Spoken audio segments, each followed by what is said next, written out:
What's going on, everyone? Thanks for tuning in to another episode of the Ducks Dish podcast.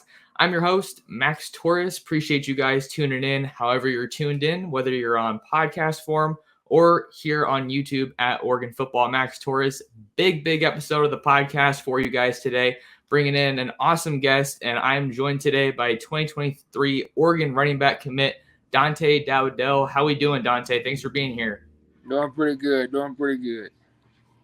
Well, I mean, you are just on the heels of a big commitment to Oregon, and we're definitely going to talk about the Ducks, your recruiting process. But before that, I wanted to kind of just get to know you a little bit better, get to know Dante maybe off the field a little bit.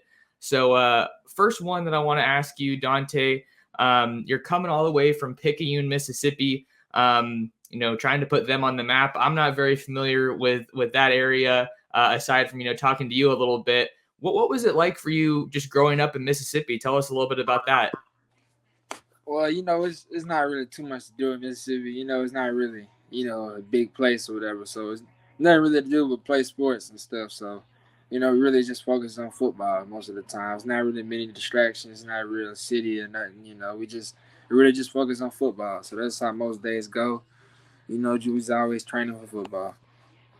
All right. Yeah. I mean, it definitely lines up with, I think the saying is kind of like football is like a religion in the South. So it sounds like that's kind of spot on.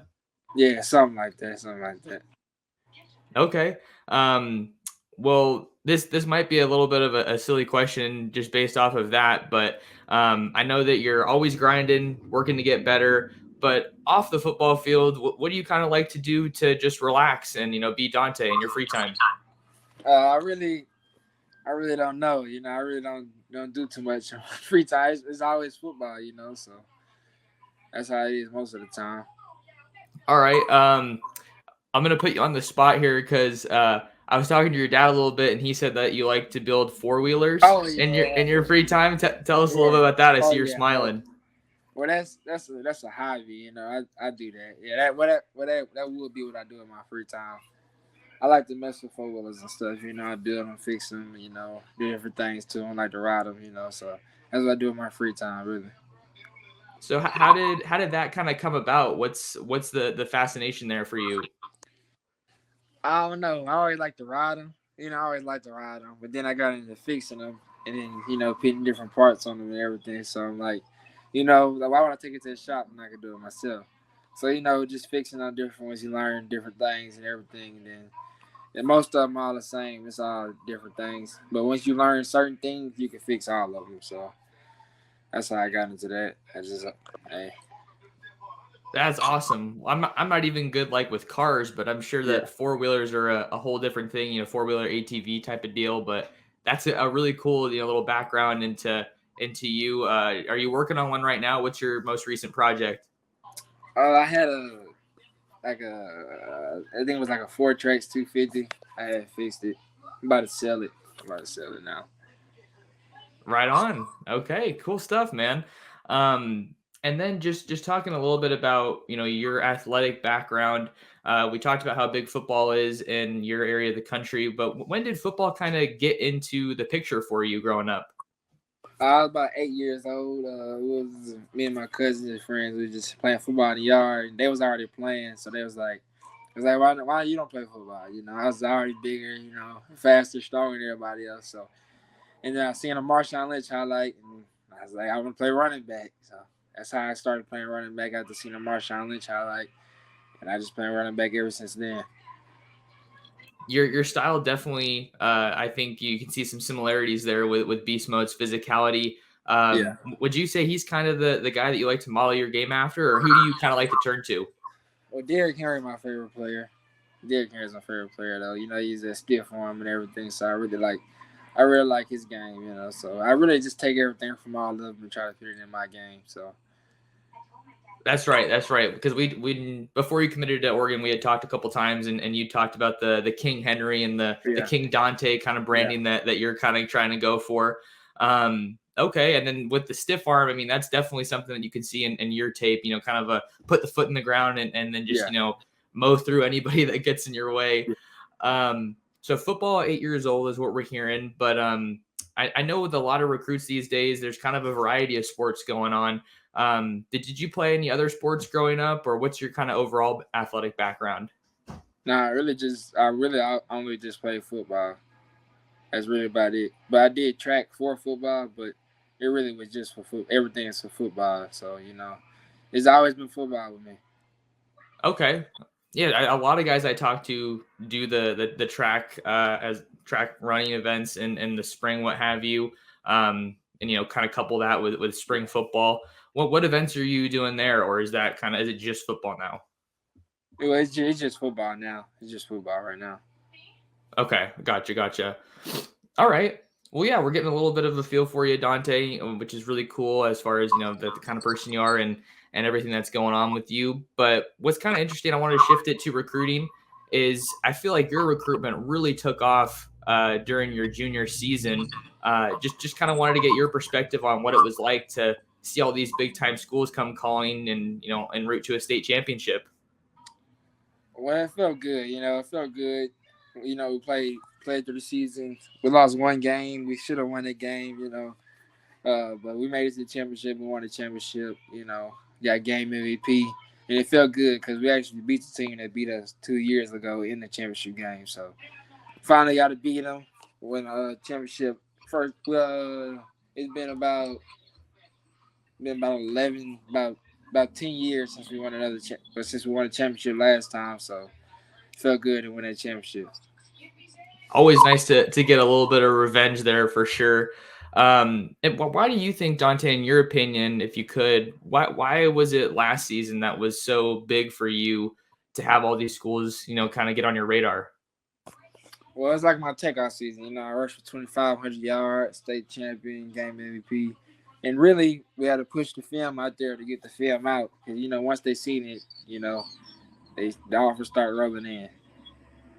Yeah, I remember when we were talking, you said, if you looked at the film yet, because you got to look at the film there to see what I'm coming with. And I got some of the highlights here on the screen for folks watching on YouTube. Want to shift now to Oregon a little bit, Dante, because that's going to be where you're going to be playing your college football. So just wanted to get your answer here. Why was it Oregon? I really like Coach Locklyn. Real good dude. He got a real good vision. I think he could turn me into an NFL back. He's coached some NFL backs. He's coached like 3 of them in the same backfield at the same time. So I really like Coach Lock. I like him over all the other running back coaches that recruited me. So that's my guy. So Ole Miss was a good option too. I really like them coaches over there and everything. Lane Kiffin coaching at Alabama. He coached Derrick Henry, but I had to go to the school was the best for me, and I think Danny Landon got a good vision. Coming from Georgia and everything, championship. So I think it's gonna be I think that's what made me think it was a good choice. So. Okay, and I know Oregon's been really pushing into the Southeast lately. I know a lot of those schools were getting onto your radar and in the picture earlier, but when did Oregon kind of get onto your radar? Because you mentioned needing to kind of push the film out from your junior year. Oregon was the second Power 5 school to offer me. So they was early. Actually, Florida State was the first big Power 5 school to offer me, but Oregon contacted me first. So I guess Florida just beat them to it just to be able to say they did it first. But Oregon was really the first Power 5 school on my radar.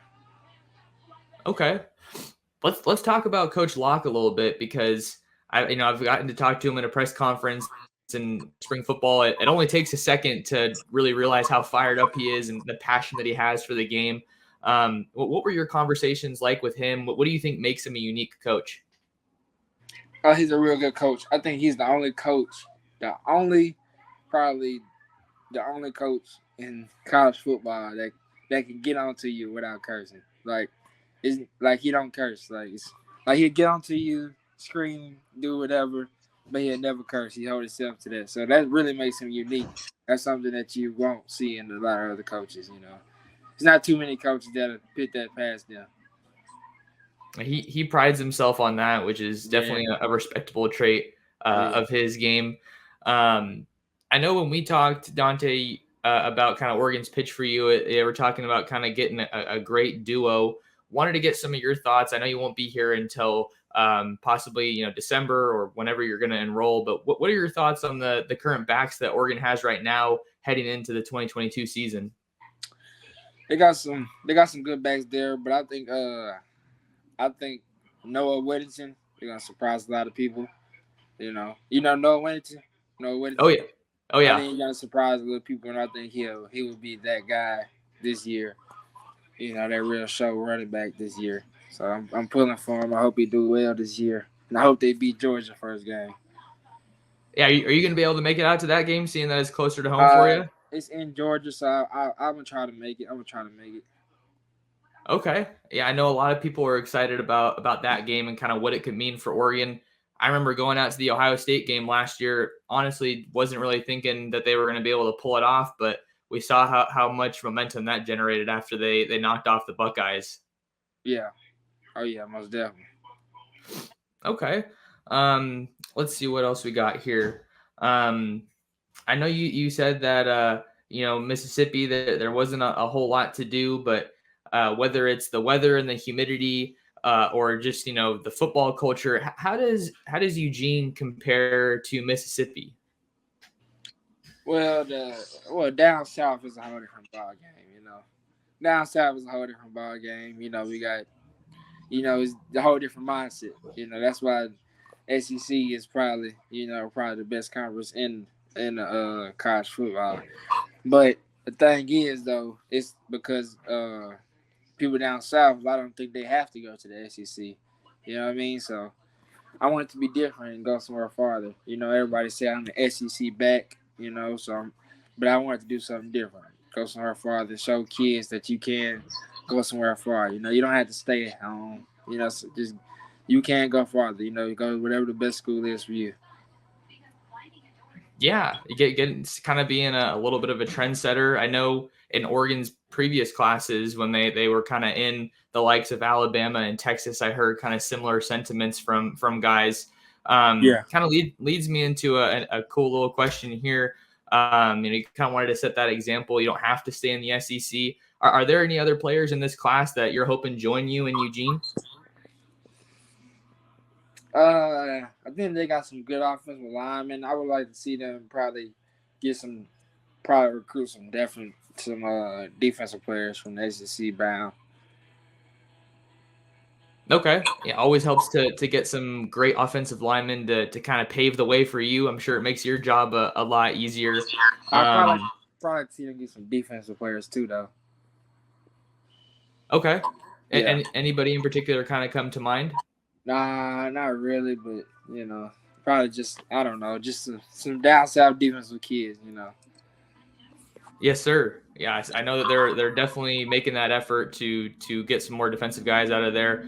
Just a couple more for you, Dante. Don't want to take too much of your time.